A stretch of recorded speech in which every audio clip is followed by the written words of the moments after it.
not see that when that would drop because I would have too much drip, too much drip. If I, because they had like, it was like joggers that were all popcorn, a matching hoodie, and that hat. Oh my God.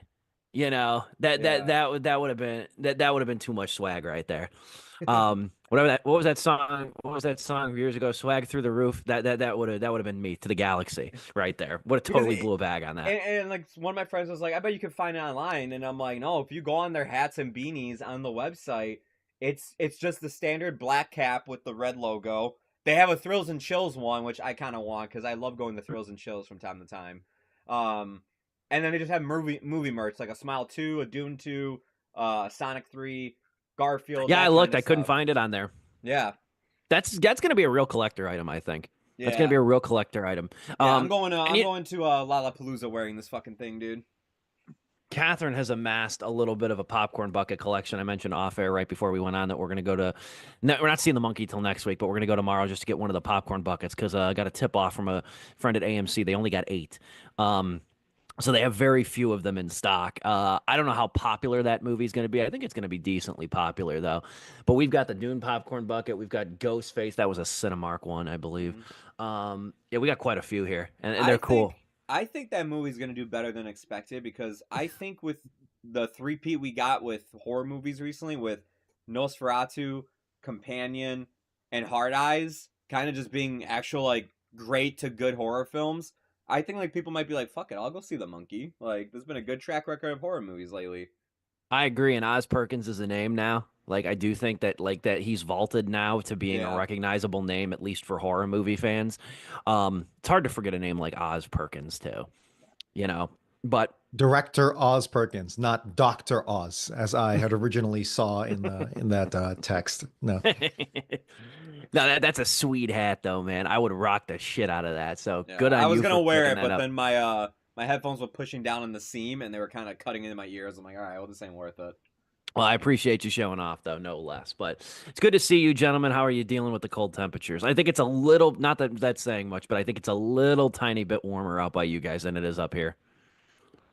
Go ahead, Dime. I was talking already. It's okay. We've had Arctic blasts like this before, even colder. Polar vortex comes to mind. But in terms of the cold, yeah, it's effing cold. It takes like what's the number? It's like 3 weeks it takes for our bodies to get reconditioned to the cold, or give or take. Yeah. Hmm.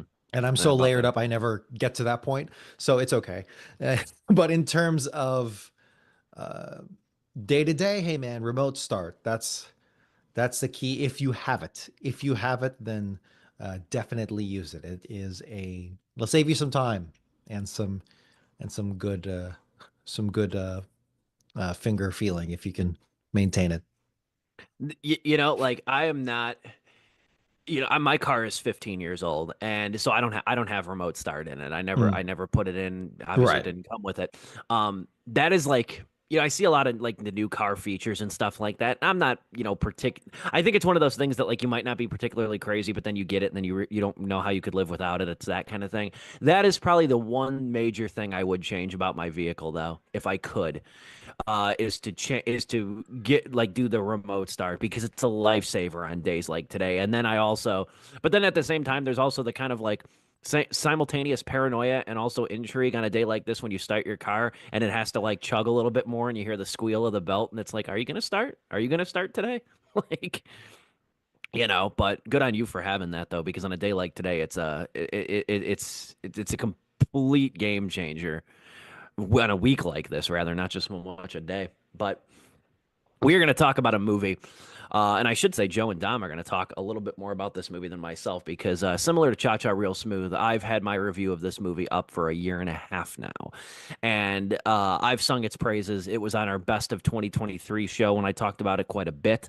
And I've honestly, the thing that's exciting about this thing now being available is that, like, I can actually finally like gauge more people's thoughts on this thing. There's nothing worse than like when you see a movie early and then like you can't really talk to anybody about it and stuff. Like Catherine and I watched it, so we've been like the two, feels like an island of two of like a movie this movie for the last year.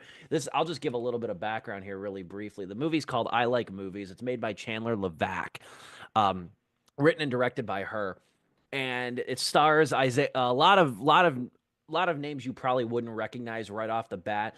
Isaiah Lettinen is the star of this movie. He's also on Letterboxd. Fun fact. So there's that, and that plays into the movie completely. Probably the biggest name here, Krista Bridges has done a little bit. Probably, or she's done. I say a little bit as I just hover over a Wikipedia. More than 110 films. She's done quite a bit. Krista Bridges probably the biggest name in this. Percy Hines White, though. However, I just want to throw this out there. Percy Hines Isn't even funny. He's on the come up. He's a 23-year-old Canadian actor, and I want to throw it out because he was in a Christmas Horror Story.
live and online.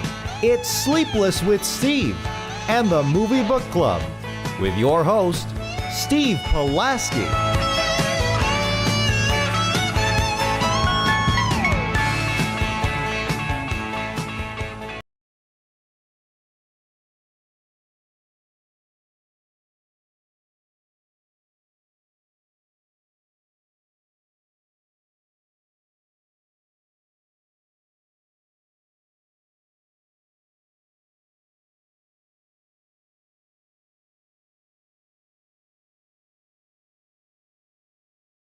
And it's going to be in the 50s, upper 40s now for an extended period of time. Now, I don't think it's going to last. I think we're going to have another blast here of some kind in the coming days or weeks. But what a difference a week makes. This is like the thaw.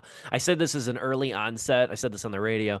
I said this was the early onset of the disgusting season when the snow melts and just like reveals just like accumulated filth from underneath it.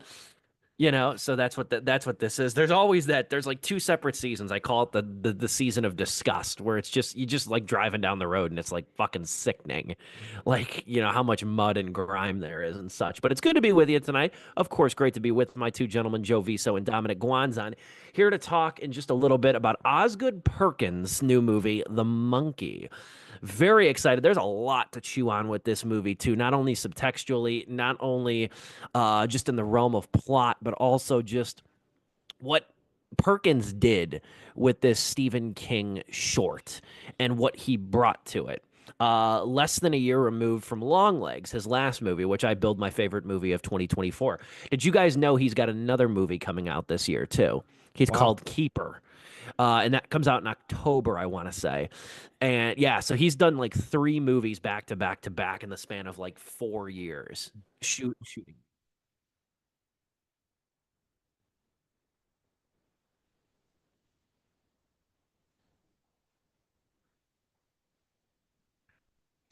Yeah, yeah. So it's exciting. And I'm sure we're probably going to review that one once the trailer drops and stuff like that, or decide on it and whatnot. So looking forward to talking about The Monkey. First things first, though, Joe, how are you today?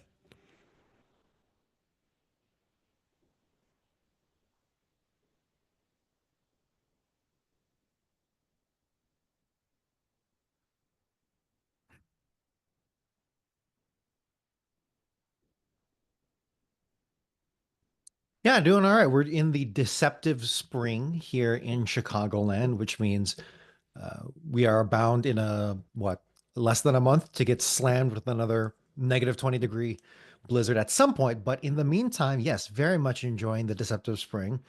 I do wonder how many times we talk about the weather as the opening of the show. It's true. And we've been doing this for 4 years now, and I'm pretty sure like a good 40% is us talking about the weather in the opening spots. No, but that's okay. I got a lot of PTO. I got a lot of PTO to spend, and I got to spend it by the end of March. Otherwise, it just evaporates. So I am taking my birthday week off in March, and I'll probably be taking like a day a week, or yeah, like a day, one day from every week off because I have so much. And I don't really take that much off during the actual year, but then by winter time when everything slows down. So yeah, this is just a reminder to use your PTO if you got it. I know not everyone has the luxury, but if you got it, use it because it's nice. You ain't got to tell me twice. My Mm. advice to you, I think you probably already got it locked in, though. My advice to you is take Fridays and Mondays. Mm. Yeah. Fridays and Mondays. That I've noticed a lot of people work from home. So they're still at work, but they're working from home on Mondays or Fridays to have like a sort of easing into the or easing out of the week.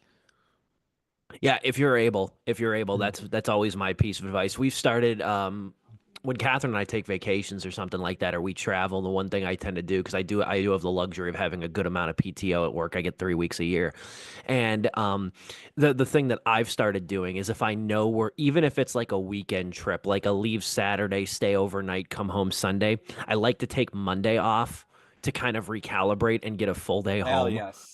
I like to get a full day home where I can like even if we get home at like 6 on Sunday, we don't have to go to bed early. That's another piece of advice that I Mhm. loan. I was gonna say my mic is now working. I got the audio levels to Good. work on. Oh yes. Um, I I'm doing great and everything, but I just want to like kind of relate to like this whole conversation. I literally took off Thursday, Friday leading up to President's Day, because I literally just wanted to have a 5 day. A lot's been going on in life. I wanted to have a 5 day weekend. Man, oh man, was it like the perfect way to like kind of reset myself and then go back into work, just reinvigorated, ready to take on, have a ton of creativity in my head. So yeah, no, honestly, if you have the privilege to use PTO, use it and use it strategically if you can. Like Dom, I mean, like he knows, like, okay, I have all this. I'm gonna use it all in 1 week for my birthday week. So a little bit of like a little bit of treat yourself time. But then like every Monday and Friday just to help like hey like probably get stuff done around the house then that ease back into the work week and whatnot. So yeah, no, I definitely encourage anybody if you get the usage of PTO, definitely use it strategically, like we're all just saying. Either give yourself a 4 day weekend with the holiday, use it to recover from a vacation, so you can go back to work and not pissed off like, oh, I literally just drove 8 hours, and now I have to go to work tomorrow. Like, Because that sucks. it That does. sucks. Like, There was one time I traveled with my friends and we missed our flight and we had to take basically a 12-hour like layover basically. Uh and we got home at like midnight and my friend's like, "Dude, I didn't take the next day off." I'm like, "Why would you do that to yourself?" I'm like, "You should always do that with a vacation." that's a hard lesson to learn, though, because Yeah. because you're not thinking about it and you're trying to save your mentally thinking you're going to save your PTO for something else, and then you Yeah. get Yeah. home that day, and then it's like the Sunday scaries intensified, because you're going to be fucking tired too. Yeah. That's the Yeah. other problem. But I want to start the show. I think really I'll be the one to really take lead on this too. Didn't even have time actually because this was hours after I sent you guys the scroll and the title of the episode. So I don't know. We didn't get to kind of put it in there. This happened so suddenly today. It was breaking news immediately. I wanted to say something about the sudden death of Michelle Trachtenberg, dead at 39 years old. Shocking to say the very least. Michelle Trachtenberg definitely was somebody who got started in movies young. I want to say about 9 years old was her first role, 8, 9 years old. Her first major role was in the first Nickelodeon movie, Harriet the Spy. And if you want a little context to how long ago that was, when that movie was in theaters, it was shown before Harriet the Spy was the pilot for Hey Arnold, at that point just called Wow. Arnold. That's how long ago that was. Um, They weren't but even Michelle, calling him yet. to talk about though, Michelle Trachtenberg, this was shocking though. Dead at 39 years old. Not a ton of details. Was found unresponsive in her New York City apartment this morning by her mother. The NYPD confirmed that they don't suspect any criminal activity, and she apparently underwent a liver transplant shortly before she died. And people were kind of noticing on Instagram that like her eyes were yellow and her skin was yellow. She might have been jaundiced, or she might have had the condition known as jaundice. Because every time when your liver's sick, that generally is what happens. Your skin yellows and your eyes yellow. Happens with cirrhosis too. But at 39 years old is really shocking. She's done a bunch of stuff though, all across the board. She was in The Adventures of Pete and Pete. That was a touch before. Well, you guys are a little bit older. That was about like when we were babies when that show was on Nickelodeon, The Adventures of Pete and Pete. Then she was very popular on Buffy the Vampire Slayer, where she played Dawn Summers. She was in Discovery Kids series known as Truth or Scare. She was opposite Kim Cattrall in the movie Ice Princess 2. So she's done a lot of different roles all across the board. I remember her. The two movies that I remember her the most in were Black Christmas, the 2006 remake of that movie. There are two remakes of that movie. She was in the 2006 remake, which was, fun fact, the first R-rated movie I ever saw in theaters. Black Christmas, though, she was alongside. I remember that movie because this was about right around that time was when I really started getting into horror movies, like 9 years old, 10 years old. And I remember like the cool part about that Black Christmas movie, it's a movie I still hold in pretty high regard. I think it was a movie that was unfairly hated when it came out. James Wan was one of the guys behind that movie. And when they did that movie, they got a lot of people from Final Destination. Like Mary Elizabeth Winstead was in that. The woman who played Valerie in the first movie, the teacher, she's in that briefly. Kind of like a extended supporting role. Um, I've always loved that movie, though. That movie's gruesome. That movie's grisly. Trachtenberg is one of the main people in that movie, too. And then also Eurotrip, which I was telling the guys in the green room, thinking about it. I'm like, she was 39 years old, which was younger than I would have guessed if you would have just name dropped her and told me to guess how old she was today. She was 39 years old. Doing the math, Eurotrip came out in '04. She had to have shot that movie when she was like 18 or 19 years old.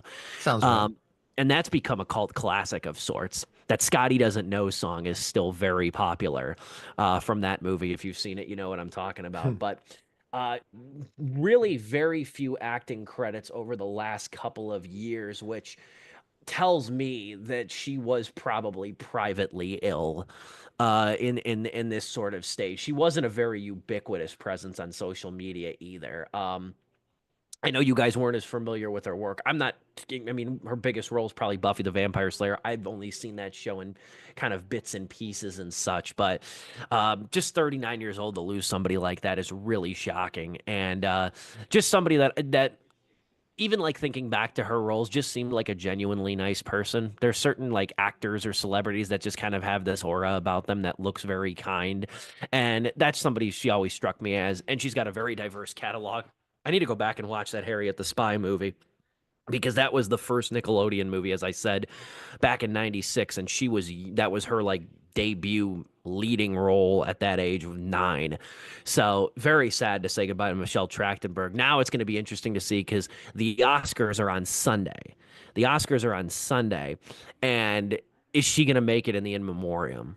That's kind of the next interesting thing I'm going to watch for because they've had deaths like occur the week before the Oscars. I can't, there's like 2 years ago. I'm trying to remember who it was that they did include in the in memoriam at the very last call.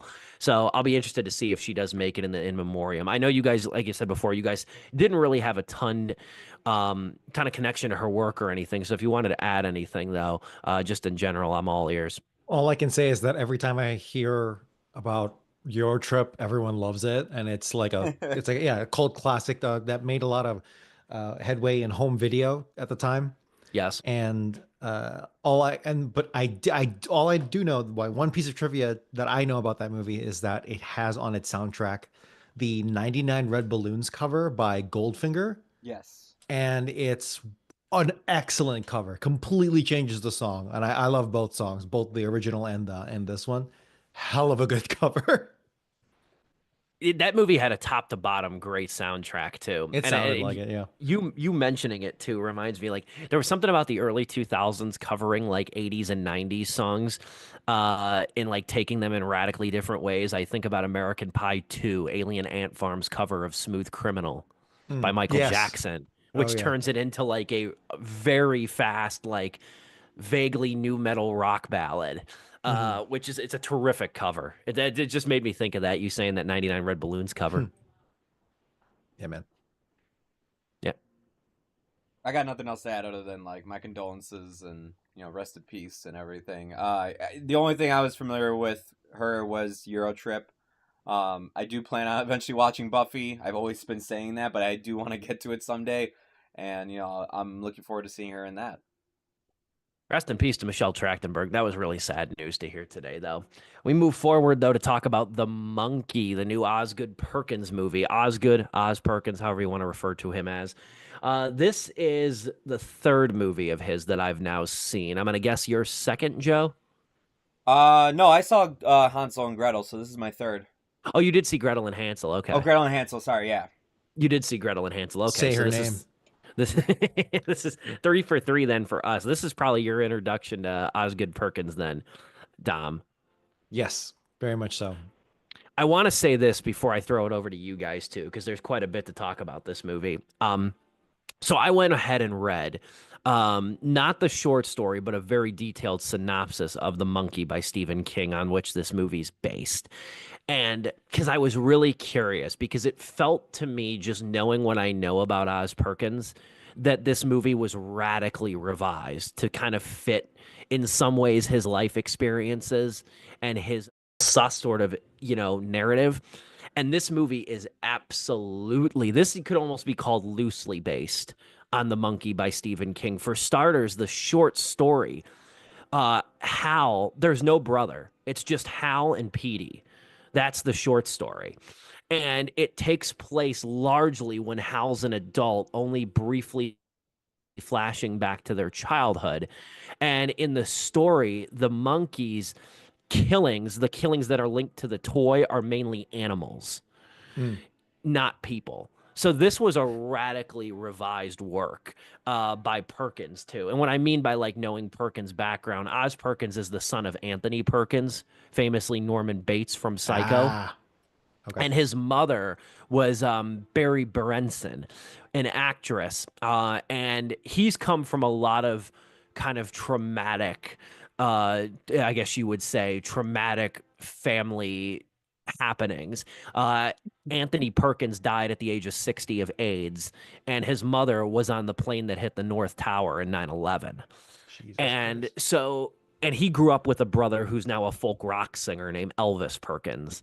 So it's really interesting. Like like Longlegs had brushes of like family themes and like sort of the protection of children to their hindrance. That was one of the many themes of that movie.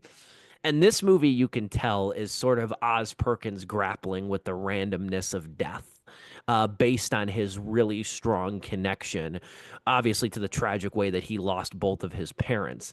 This is a movie that is kind of lightly recalls a movie like Gremlins in a way, where it's kind of goofy, it's very bloody, but I never was truly felt like that this was a scary movie. It's got horror elements. It's absolutely a horror movie, but it is also very funny. It's very broad, not broad. It's very, I guess you would say, brash in its sort of approach to like death and the suddenness of it. There's a, I mean, this is the kind of movie where a woman jumps in an electrified pool and explodes into red mist. Like, this is that kind of a movie.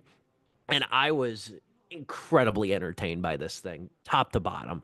I think this is a wildly good time at the movies. One of the most fun, right up there. I know it's very early in the year, right up there with one of them days, as far as the most fun I've had in a theater so far this year. A lot to chew on. I'll throw it over to you, Dom. What was your reaction to The Monkey? Yeah, as usual, I don't really look up these kinds of movies beforehand unless it's something that really particularly entices me. Stephen King has never been a particular draw for me. Uh, so I wasn't too interested in it. And in fact, going into it, I was dreading, and even watching the first few minutes and opening, kills, I was kind of getting sad. I'm like, oh, is this another movie about innocent people dying? And then that makes me sad and everything. And then as the movie went on, it started pulling off these visual gags and editing gags that I was just profound. Again, my personal expectations were non-existent, so I didn't know what I was going into going in. And then I was so happy to find out, and I had not been familiar with Oz Perkins's stuff before. I'm so happy to find out that this was such a little gem that I have thought a lot about in the last 24 hours that I watched it. And yeah, there's still gags, there's still moments, there's still kills that honestly did thoroughly impress me, because this is effectively a Final Destination movie with Yeah. some notable twists that I would like to point out later. But the fact that it put itself a cut above a lot of those typical horror movie or even specifically high kill Final Destination esque tropes, that I very much walked away from this pretty satisfied. What say you, Joe? Um, this is 3 for 3 right now. That I've seen of Oscar Perkins films, and I'll just say it right now, it's 3 for 3 Oscar Perkins films that I've enjoyed at the theater. Like, I might be in the not in the minority here, but based on how you two opened up, I'm not as in love with it as you guys are, but I did enjoy this a lot. It's kind of like I left Longlegs and Gretel and Hansel the same way, where it's like the people who liked it really loved it, and I was just like, yeah, I liked it. I'm just, for some reason, man, I'm sorry, Oz. It's just I can't get to that love factor with you. Hopefully, like, that happens eventually, because like I really do enjoy like moments of each of those three films that I said. There's just parts of it that kind of halt it from becoming something I really love, especially on the level that Steve has with his last two movies, this one and Long Legs. Um, but that doesn't take away from the fact that I do think this is probably one of the best one of the best February movies we have right now in theaters. Like if there's a reason to go to the movie theater, wow, I mean it's like you either go see a horror movie Companion, a horror movie Hard Eyes, or a horror movie The Monkey. And if you're lucky and your theater's still playing it because it came out like the first week of January, go see one of them days. um but yeah, if anything, I'm just glad that once again this man added to this golden era of horror movies that we are experiencing right now, and it's been going strong since the I would say I don't know maybe 2019, even the 2020s. It's just been like back to back, like just great horror films. It almost feels like stuff like Get Out and The Quiet Place, which I know those are 2017 and 2018. They kind of made you go like, oh wait a minute, we could do so much more with horror movies. You get creative with it and everything. And Osgood has definitely taken liberty with that because I mean all three of those movies I just listed that he directed recently, Gretel and Hansel I believe was 2020, um, maybe even late 2019. I could be wrong. And then the last two movies, I mean Longlegs was that last year, The Monkey was this year, and then he has another one coming out in October. But in comparison to Longlegs, this is way more pulled back. It is not as intense. It is not as creep factor. It is a very, and I've seen people say this and mean it as a criticism. I'm gonna say it and mean it as a positive. This is a goofy Looney Tunes movie, and I mean that in the best way possible. Dude, there are moments in this movie I was laughing my ass off. Not from the way people died, but from the way just Theo James, the main characters almost I should say, who plays Hal, and then his twin brother Bill. David. Bill. Bill, my bad. Wow, way off. Okay. Um, there's just moments, even the younger versions of the actors too. It's one kid playing both roles again. Even the younger actor, I should say, not actors. Uh, the interactions these two have with one another are just hilarious. But also Hal and his precautions that he takes through life, and just the the panic he has about living life because like at any moment he could just have something terrible happen to him or whatever. Um, it's great. I mean, there's like this moment in a motel where he wakes his son up, and the lines going back and forth, and then what it ends with him just screaming at the top of his lungs. One of the most white people sayings ever. I won't ruin it, but it just made me tear up in laughter.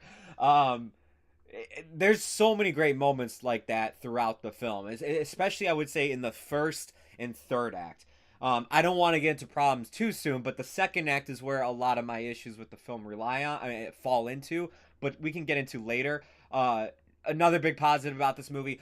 Oh my God, this movie is directed perfectly. I think this is his best directed film. And I know like Longlegs, Steve, that is your favorite movie of like 2023 or 2024. And like he did great directing in that. I think he's really coming into his own with The Monkey. I mean, just the shots that are set up, the color that is used, the editing I think is perfect. I mean, the editing is is even used for gags. Literally, there's a kill that happens because of editing. They literally just jump cut to like the future. It's hilarious how they did it.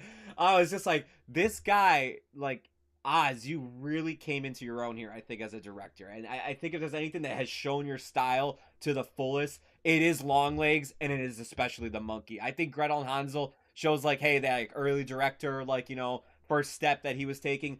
But Longlegs, and especially this movie to me, I think have shown how creative this guy can be behind the camera, where he can go with a story. Uh, we'll get to that second act, but for the first act, dude, yeah, all credit to Christian Convery. Yeah. Hope I'm saying that right. I knew that Theo James, once I saw, like, oh, he's playing himself. They're using camera tricks and all that stuff. He's playing both brothers. I didn't know that the young version was also the same actor. I Yeah. assumed they just got two, either twins or just got two very similar looking kids. So many people have thought that throughout like the whole weekend. Like they were just like, that's the same kid. Like that's how Yeah, good that kid was. Like it's unbelievable that it's actually He's good. him. complete. Honestly, it was a bigger it was a bigger contrast than the adults, than Theo James. It almost made me go like, you know what? Maybe those stupid Hollywood movies where like a woman wears glasses and then she takes it off and she's like, I was like, shit, you might have something here because that kid was wearing glasses as one character and not as the other, and I thought it was two different people. Or like the Clark Kent effect, where it's like, well, obviously Clark Kent is Superman. You think the glasses do it? Apparently they do. Apparently they do. Yeah, the story of this movie, though, is pretty straightforward, though. It opens and revolves around two young twin brothers who grow up without a dad, and the only thing the dad leaves them is this toy monkey that bangs a drum. And they find out early on that if you wind up the monkey, it'll play the drums. And then once it drops its drumstick for the final time, somebody near them dies, usually a family member. The only person who doesn't die is the one who turns the key. That's the only person who's absolved. So what they do is then they drop the monkey after a couple trials and errors. They drop the monkey into a well, and for 25 years, no weird absurd deaths take place. And then eventually people start dying in this small Maine town. They did keep that detail from Stephen King. People start dying randomly in this really tiny town in Maine, and at this point the brothers are estranged from one another. Hal has a son named Petey that he's trying to protect, and they're trying to destroy this monkey, and he's trying to get back in contact with his brother, or his brother technically gets in contact with him. I want to stress, though, and you guys have noted it too, this movie is riotously funny at times. This is one of those movies that's shockingly quotable. Joe didn't ruin his favorite line of the movie. My line, I won't provide any context. My favorite line that I've been telling everybody at work. Well, looks like God's bowling strikes tonight. Absolutely hilarious. This is a really dark comedy. Yeah. Comedy horror is another apt term, but honestly, I just like dark comedy more, just because it's without it, there's no reason to watch this movie, because it's a very bare bones kind of plot, but and we've seen it a billion times, right? Cursed item, people dying, brother coming home to roost, and all that stuff. But I will give it credit, because can either of you tell me what is the theme? What is the message in the Final Destination movies? Can you tell me, is there a message? Is there a theme? Is there something there? Or is it just people die? Make sure you unplug everything before you go to bed. Make sure the stove is off, and and then you should be good to go. That's the theme. Gotcha. So it's an OSHA training film, right? That's what those you can't cheat death. Yeah, you can't cheat death. If there's anything, it's that. And you know what? Was there a Final Destination trailer in your guys' theater? We arrived late. Okay, we arrived late. I would rather not watch it. I can't wait for it. I would rather not watch it. The trailer, it's literally just showing a full kill. Yeah, I've heard that. It's just that scene. And I was like, oh, okay, cool. And then when I started watching The Monkey, I'm like, oh, is this just going to be Final Destination? But the thing that sets this movie apart is the fact that it has that kind of grounding to it. And I'm like, dang, maybe Final Destination needs this. Maybe it needs something other than just, hey, look at this cool kill we did. Because, I mean, look, we all three of us recognize that it is pretty basic, especially for horror. Yeah. But it does its job very well. And the simplest of comedy comes from it, because it's two brothers who just straight up hate each other.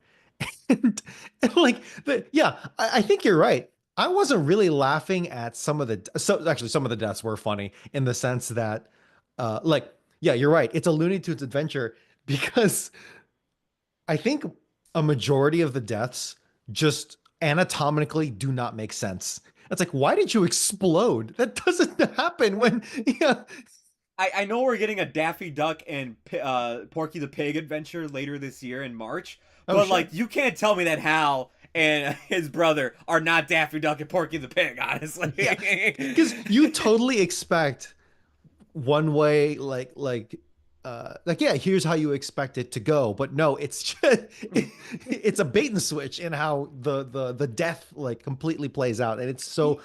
There's one in particular, I think it was even in the trailer, that that caught me so off guard. It's like, oh my god, that's a leg. Yeah, I usually am very quick to like harp on the what do you call it? The ad-libbing of actors in comedy movies. I'm specifically thinking like Will Ferrell or Melissa McCarthy movies or whatever, where it's like, oh, it's just actors ad-libbing. This is not that, of course. But even then, some of those, like when the scene, or in this case, the kill meets its climax, and then you have those precious seconds after the kill, right? It's like, what is the character? How do they react to this?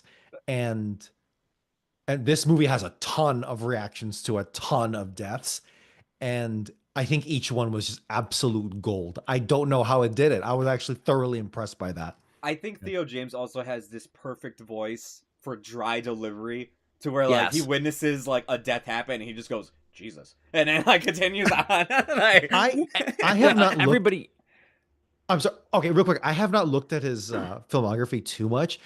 Is he like a voice actor? Because I feel like he can make a really good voice actor. No, He was man. apparently in the Divergent movies. I was Yeah, gonna that's the say, big thing. I'm like, he- Jesus Christ, he's- that's he should be doing more. I mean, he is doing more stuff. Clear, I'm looking at it right now, but it's like, He's damn, kinda got he's pretty the- good. He's got the Robert Pattinson effect, where it's like he's in these Yeah. YA novels, and it's like, were they good performances in those movies? I don't know, maybe debatable. But like everything he's done since then, it's like, dude, this guy rocks. Yeah, it's very similar to that. That's a good comparison. Kristen Stewart too. Yeah, even that, You yeah. know, like yeah, like rose above the YA adaptations into something that's like, damn, you really are one of the Re- best re- actors of the generation. Remake Challengers, but with Robert Pattinson, Theo James, and Kristen Stewart. I'd watch the hell out of that. Yeah. No, what I think is impressive too with this movie is that everybody's on a really good deadpan wavelength here with the humor. Everybody's Yeah. really strong here. Yeah. I think the one performance, or at least when I was writing my review, I think the one person that is going to go unnoticed is Tatiana Maslany, and as the mother, because she's not in it very long, but her impact is Yeah. in this movie is very good, especially when she's in the back seat of the car ranting, or when she's in the front seat of the car. Technically, the Bill's in the or Hal's in the back, Yeah. ranting about her marriage and like going on these blind dates and stuff like that. She's funny as hell. The kid that plays the store manager where Hal works, shit, man, that sucks. That was another line that got me too. Not only that, but the way when Hal tells him he's gonna go visit his ex-wife, and he goes, Yeah. "Damn, your ex-wife sounded like she a mega bitch." Or even the priest, like, you know, he finds out how like the person died before doing the sermon. He goes, "Oh fuck!" Like, Yeah, I thought that character was gonna play like a bigger part. No, it's just this side character, and all you need to know about him is that he's just a shitty ass priest. Not like morally shitty. He's legitimately just bad. He's just bad at being his holy. job, dude. He must be doing this for tax purposes because he ain't good at this shit. What is up with that? I his had so many crowning more line. questions. His crowning line: "It is what it is, and that's the word of God." This has the And that's makings just a of a cult taste. Like classic. what we just said there, you might be like, "Oh, don't ruin the lines, dude." That is just a taste of the great lines in this movie. There's so many, and everybody's really on the same like deadpan delivery wavelength, which I think makes it the most impressive too. Is that just everybody seems to be simpatico on the tone of this movie. He doesn't get a lot of talk because he's only in one scene, but Elijah Wood is in this thing too, very briefly. But he's pretty funny too with his Yeah. oversized water bottle, and just the appearance that he makes. So that was another thing that I loved. We're gonna come back from break here in a minute. What I want to jump in and talk about though is why the tone in this movie I think really sets it apart. The tone and approach sets it apart, especially given the subject matter and what horror movies have sort of kind of become thematically over the last maybe decade or so, better half of the decade. We're going to return with that. More conversation about Oz Perkins' new movie, The Monkey, coming up very soon. We come to you live and in living color every Wednesday evening. Sleepless with Steve, live on Suspect. We'll dive into it though. Furiosa Mad Max Saga. It is a prequel to Mad Max Fury Road. Mad Max Fury Road came out back in 2015, and I think us film nerds remember that very well. And it's funny too, because it was like I had sort of the same mindset I remember going into that movie as I did Top Gun Maverick. I had not watched the Mad Max movies prior, but I watched the first three in the week leading up to Fury Road coming out in the theaters. And I the first one I liked enough. The second one really captivated me, and Yeah. then the third one was like a Return of the Jedi costume play.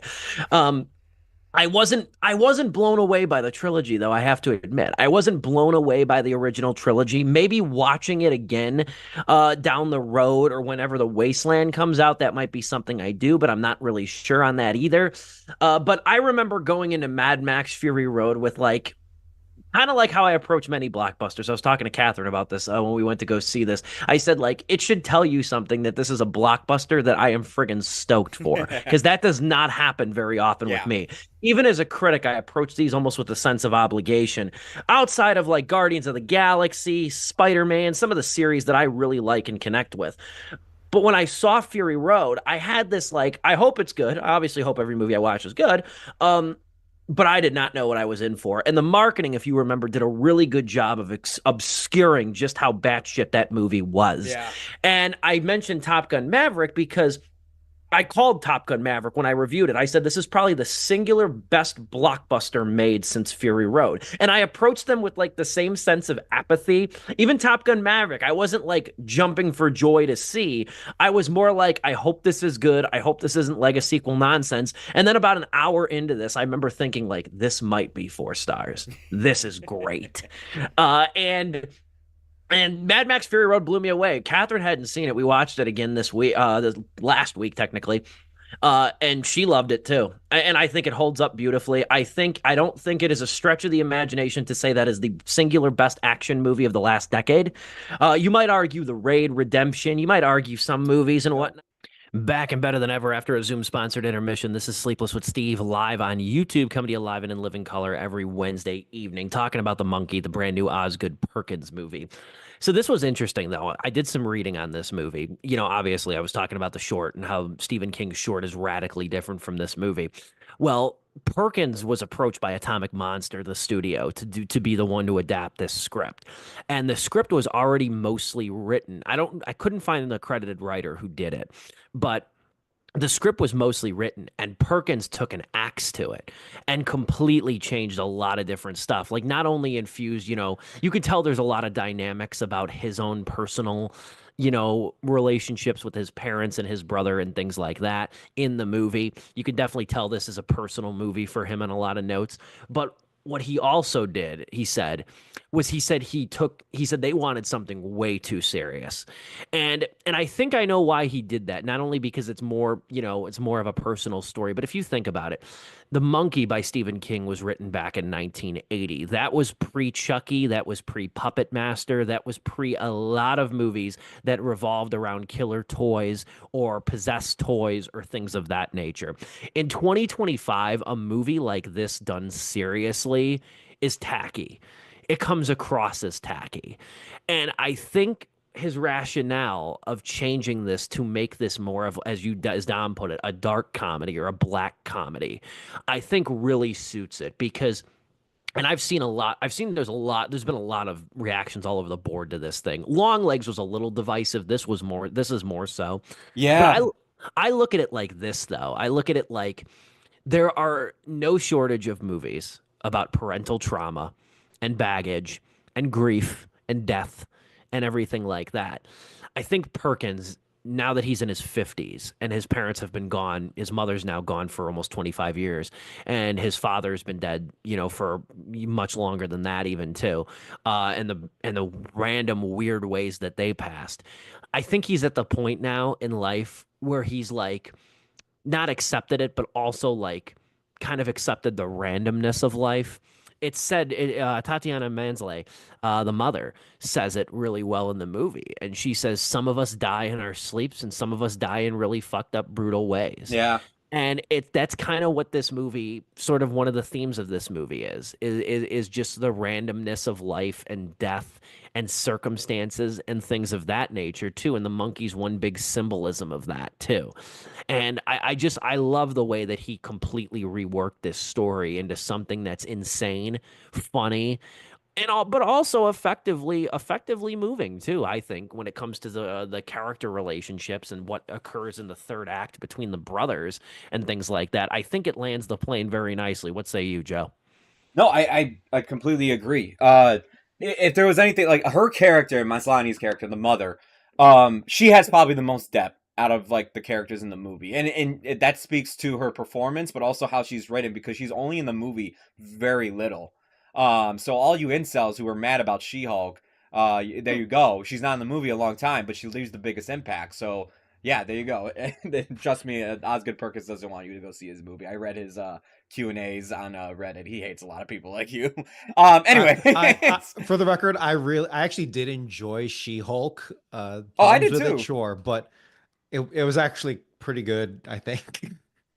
Even what was I gonna say? Like, uh, even as like dark, and you could be like, well, okay, if the movie is like talking about death like that, why is it like making like comedic deaths? Which is one of the criticisms I saw of this, and it's just like, can you imagine how depressing this movie would be is if it talked about death and all we saw were just like very like normal and just like deaths that probably you experienced in your life, like through maybe a friend passed away like that, a family, and it's like, do you know this was probably the only way to have that message and be over exaggerating about it, but just to show, yes, life can go as random as possible.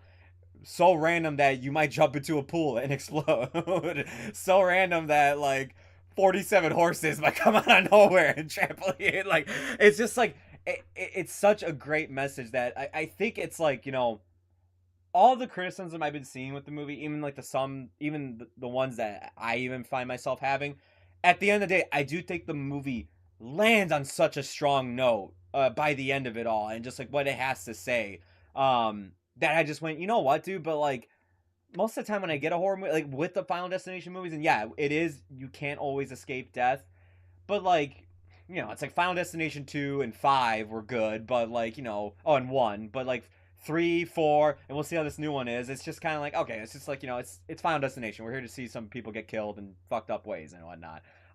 With the monkey, it's like, hey, I at least got a cool message out of it. I got a great comedy out of it, and I got really good performances out of this as well, even from people who are only on screen for just a short amount. Like we didn't talk about, but Adam Scott is the father who opens the movie. And even like his short time on screen had me cracking up just a bit. Yeah, he plays into this extremely well. What about you, D? Um, in terms of what sorry, this is the talk about the middle part, right? The Just talking in general, just about the approach of this movie and in conjunction with the themes and stuff like that, how it doesn't, despite a movie being about trauma and grief, it doesn't really look to be like downtrodden or dour like a lot of these movies that sort of that's focus on that. like I said before, if you take away the comedy, it's the whole there's no reason to watch this movie. And there's a million and one depressing Stephen King based things that you could enjoy that I'm sure are probably way better. But for this, I am not particularly missing any of that dourness at all. Yeah. It's damn funny. I'm I'm honestly I'm if like we had like a top 5 comedies, this would be up there. Like of the year, this would be up there. I want to say too, and like shout out to Oz for thinking of this. I don't know if you guys knew this. They couldn't use the actual in the short story by Stephen King. The monkey has the symbols, the traditional symbol thing. But Yes. that specific toy is under copyright under Disney because it was in Toy Story 3. So it's like film use is under like Toy Story. So Oz had to think of a That's different funny. instrument, and he actually came up with the idea of using the drums, and that it actually makes it even better because like it's almost like the monkey's going drum roll please, like building up to a death, and then it happens. I'm like, you know what, dude? It works so much better than the cymbals. The cymbals probably would have gotten annoying. The drum actually makes it like, especially in that third act, when that thing is just going, you're like, oh my god, what is going to happen? You see, it's funny because the movie, as nonsensical as a lot of its kills are, it actually does make sense because how like the local population reacts to it's like, oh yeah, 50 people died or something, Yeah. right? This is insane. And as we know from Stephen King based story, in fact, I don't even think this was in the original. I haven't read it either, but I think in the original Stephen King story, it's not. It doesn't. The scope of the chaos doesn't actually grow that big at all. But No. here it does. It goes like full mist, where it's like, oh yeah, this is like apocalyptic for a minute, and like you're gonna see a lot of fucking fucked up shit, dude. It, the other thing I'll add too is that the deaths in this movie are kind of like they kind of operate like punchlines to a joke. Yeah. Yeah. They really do, and I think that is really splendid with in terms of just sort of the timing and the comedic tone of the movie that I was really impressed with. And inevitably, there you try to make connections between this and Longlegs, if for no other reason than the fact I think you're more prone to do it because they came out so close in relation to one another, and we'll probably try and do that again with Keeper when Keeper comes out later this year. But the difference, though, and Joe can speak to this too, having seen Longlegs, that movie is all suspense and Yeah. build up and unease and dread and sort of like lingering uncertainty. And that's impressive too for a movie that makes no bones about who the killer is very early on from the first friggin' frame of the movie, and tells you who this killer is and what he even kind of looks like. And it's still unnerving and it's still mysterious. Where this movie, I just love too how Perkins is really just like seemingly uninterested in like setting up any kind of like pacing or suspense or anything like that. It's also sudden Yeah. and random and just inexplicable. And I think that's one of the beautiful parts of this movie too, is he's kind of been now he's able to foreground this like macabre sense of humor into a movie of his. He's also, I don't know if you caught it, he's also in it. He's the uncle. Mhm. He's the uncle in the movie too, In a which really funny ass role. Yeah. It's so short. It's he so only has a good. handful of lines in it, and then I still like look like they drop kicked a cherry pie. What was it? Even like big, kudos to him as well from going from something as dreadful, not in a bad way. I mean, just tone wise, the sense of dread, I should say, not dreadful. The sense of dread that Longlegs had, where it was just like, dude, I'm just uneasy, like of them just entering a house, not knowing if there's gonna be a killer waiting for them in there, or like a cult follower of Longlegs, whatever it may be. Going from something like that to goofy, fun, and I'm honestly grinning like from time to time watching your movie where it's like I had complete opposite emotions while watching these movies. Correct emotions to have for each of those respective movies, but like totally different things. It just shows the range that this guy has, and it's just like seeing how divisive this actually turned out to be like on Letterboxd and just other reviews. I was just like, I'm sorry, did we see the same movie? Because like I felt like by like the 5 minute mark, I knew like I was in for a comedy. Like I was just like, okay, this is a comedy. I get you.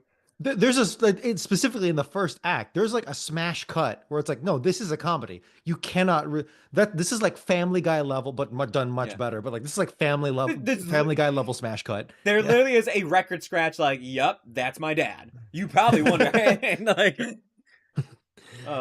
I'll also add too, as somebody who has I won't get into it obviously the specifics. I'm not even privy of the specifics. I know about maybe like two stray things about it, and that's about it. But my mother's brothers, my two of my uncles, can't stand each other and haven't spoken to one another in like 30 plus years, almost 40 years.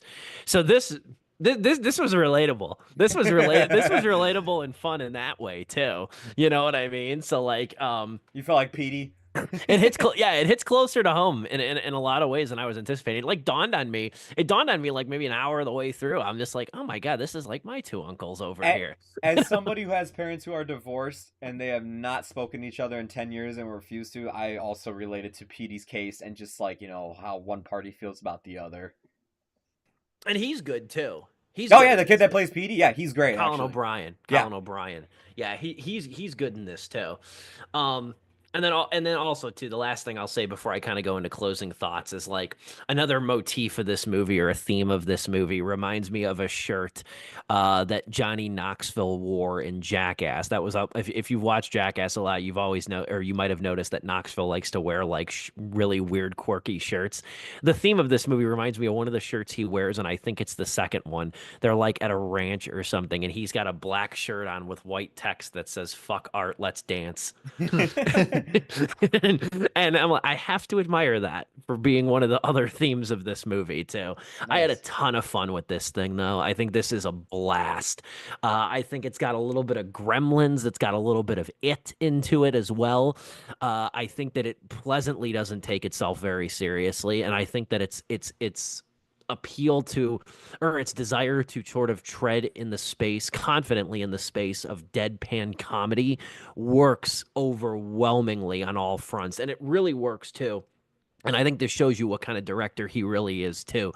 That it just seems like everybody's on the same page in terms of because the problem with some of these movies that are like this, that are sort of different or try to go outside the box, is that one of the problems you see is that the actors sort of don't gel well together. They kind of feel like they're in different movies. Actually, Yeah. about a year ago, different genre of movies, but that was, I believe, one of my chief complaints about Argyle was that Hmm. Argyle felt like the actors were all in different movies and they didn't know how to unify the tone right. So what you got was like performances that were more serious, performances that were clearly more scenery chewing. We're here, Theo James, Colin O'Brien, Tatiana Mansley, even Elijah Wood in a brief scene. They all get like this sort of deadpan style of humor that Perkins wants out of this material. And you know what helps with that? And it's not because of the actors he chose, it's because he kept it a small cast too. Because, Yeah. like, with Argyle, I mean, Yeah. like, think about the cast of that movie. Yeah, you're not going to get everybody in the same tone when it comes to that. If you want to do something like this, you got to keep it short. I mean, that's short. You got to keep it small and simple with your cast. Like, okay, hell, you might even play two roles in this movie. Like, it's just like, I need you, like, to be all on the same page. The minute you start adding, like, all these other actors, you get, like, an Argyle effect. Credit where credit is due to Nico Del Rio was the priest, and he is credited as rookie priest. And that's just another one of the great delicious points of humor in this thing Yeah. that I think makes it wickedly memorable. I think this thing also too is going to have a really, I think this is going to age well. I do. I Oh, think I that do I this think too. is. so too. I think initial reactions. I think that like nobody hates horror movies like horror fans like when stuff is very reactionary and stuff. And I also think it's just also the part too. I think there's two things with it. I think one, nowadays the standard has been raised so high. We're in a real golden age of horror. I've been saying this for a couple of years. We're in a real golden age of horror. So now every time a horror movie comes out, it gets our attention because we've seen so much that's so great, and we want these movies to fit into that same pantheon of being some of the the master classes of the genre. I think it's part that too, and I also think marketing has played a role into this too. I can remember, I'm old enough to remember when Paranormal Activity 3's trailers were marketing and as the last 20 minutes will scar you for life. And I think that, there's certain pull quoting that can derail these movies, unfortunately, just based on the virtue of expectations. I think Yeah. this thing's going to age really well. I think it's really funny, and I think it's absurd in a really delightful way. And I also just love the personal touches to Perkins in his own life and the tragedy that he's had to go through in his life too. Being connected not only to just like famous, Hollywood figures, but then also having to watch his mom and dad die in such tragic ways.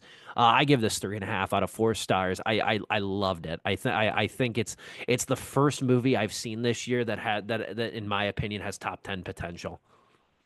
That's how much I liked it. I'll go Dom, then Joe for final thoughts. Yeah, despite getting a little wayward in the middle, in the second act, just a little bit for me, it wasn't that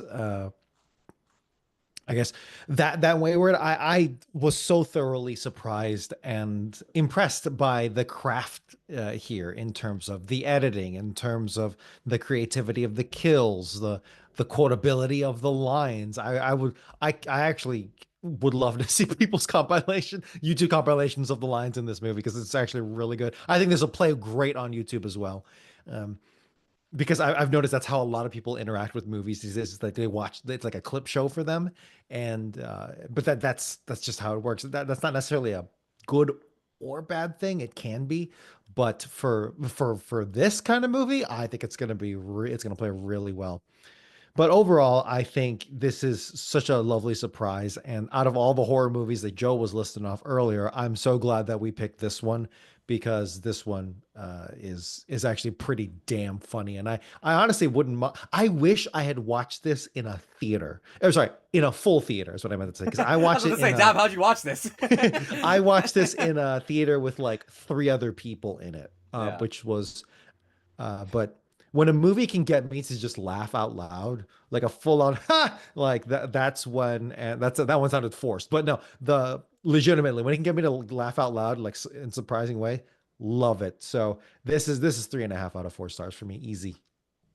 I did get to see this in a pretty packed theater. Luckily, I went on Friday night, and Was packed it theater fun? only. Yeah, a packed theater only in the sense that it was an auditorium that only held up to 30 people, and I would say it had Sure. like 20 to 25 in there. Mhm. So one of the smaller theaters or smaller auditoriums at my AMC theater.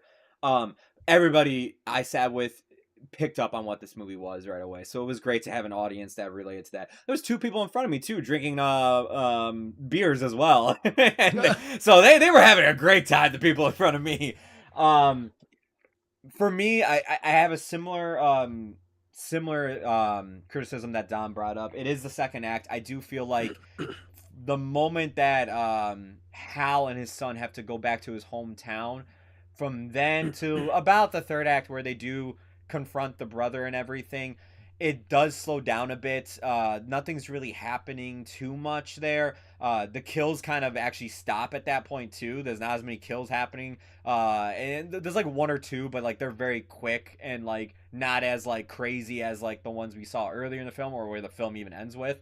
Um, it but here's the thing, as much, and I've seen that criticism a lot from people, but like I'm able to forgive it more because it's like, A, the movie didn't take itself seriously, and B, this movie gets in and gets out. It is a short story, and it remembers that it is based on a short story. It does not waste any time, and that's why I was like, you know what, while the second act I do feel like slows down a bit and drags in a few parts, I think Osgood knew, like, we're still keeping this a short movie. Like, it's a short story. I'm not trying to stretch this out longer than this had to be. And if you're gonna end a movie, like, look, it's for me. If your second act is weak, but if you end strong in the third act, like he did here, I can even be more forgiving of that. It's when it's like the second act is weak and then the third act just like kind of fumbles the ball. It's like, okay, now yeah, I see it. But no, that's not the case here. It's a very enjoyable time at the theater. Highly recommend going to see it. It is 3 out of 4 stars for me. Love it. Really, really glad we talked about this on the show. Might even talk about it again come early next Yeah. year. That's how much I enjoyed it too. Real quick, next week, unfortunately, Joe, you said you're not going to be with us next I will week for not. the Oscar recap show because the Oscars kind of coming up on us quick here on Sunday. Really quick, just really quick off the cuff. I don't know if you guys don't make your predictions like I do. I still need to publish mine tomorrow and finalize mine tomorrow. But Joe, who you got for Best Picture? I I have a feeling it's gonna be Conclave. I want it to be Anora, and I still haven't seen Anora, but like from everybody I've been seeing talking about that movie and what the movie's about, I feel like Anora like has like the like underdog chance, but I feel like it's gonna go to Conclave, which I'm fine with. Look, I'm fine with any film winning as long as it's not Emilia Perez. All right, like that's the only movie I look at. I'm like, how did you make it into the club? What about you, Don? What do you think's winning Best Picture? I'm the opposite, not exact opposite, but I'm thinking Conclave is kind of an underdog just because it wasn't making that big of a splash. It's such a It's trending high. It's trending high going into the Oscars. I did not know. I mean, I'm happy about. Oh, dude, whoever's in charge of Conclave's PR campaign's got a direct line to the Vatican. What did he do to the Pope? No, in terms of which we may get a new Pope soon. But in terms of that, I think. I was thinking Conclave was the underdog, but apparently I wasn't paying attention to the campaign all that much. So I thought it was going to go like Dune or something, right? Which was something that on both levels within the industry on a technical level, and also in the just popularity. Like Lisa and Al Gaib is a meme now, and it's like, okay, damn, we got it. And so I was thinking it was those, or you got The Substance. I have a Dude, I will feeling. do a backflip if The Substance wins. I have a feeling because I thought the third act on Substance was weakened just because of like how it was like kind of overdoing its message, and kind of not that I'm saying it's like, oh, there's too much gore and blood in this. It's more so the fact that like you could, I think we got it, guys. I think we're okay. Just more of a kind of a taste thing for me. Right, right. But for it, but I think they're gonna do. I'm not gonna full strategize this, but I don't think Substance is gonna win Best Picture, but I think she will win Best Demi Moore? Actress. Yeah. Yes, thank you. I agree. Just because this, like I'm saying, that she's got to be the favorite. There's no way. She is overwhelmingly so. Timothy Chalamet is the overwhelming favorite for Best Actor as Bob Dylan in A Complete Sure. Unknown. I'm going to go with Honora, and this is as wide open of a field as I think Best Picture has been in recent years. Looking at like and I'm kind of in the slight minority picking Honora, even though some experts have. Really, it's come down to The Brutalist, Conclave. Some people say Amelia Perez and Honora. Those are the four. That's kind of become the four. The Brutalist star seems to have faded a little bit. It was very high when the nominations were announced, and now it's kind of backed off. I could definitely see Conclave, though, doing it. It's actually been the bad joke I've been making and I like Pope Francis too. I like Pope Francis quite a bit. And it's actually the bad joke I've been making. Like, what does this do to the odds for Conclave winning Best Picture? His current battle with double lung pneumonia and stuff. But no, I'm gonna go with Honora. I wanted when the nominations came out, I said that was my pick, my personal pick for Best Picture. And you know what? Fuck it. It's a wide open field. I'm gonna go with that. I'm gonna go with that one. So I'll be watching with bated breath on Sunday. I know you guys will be too. And then Dom and I will be here next Wednesday to discuss the Oscars, recap it all.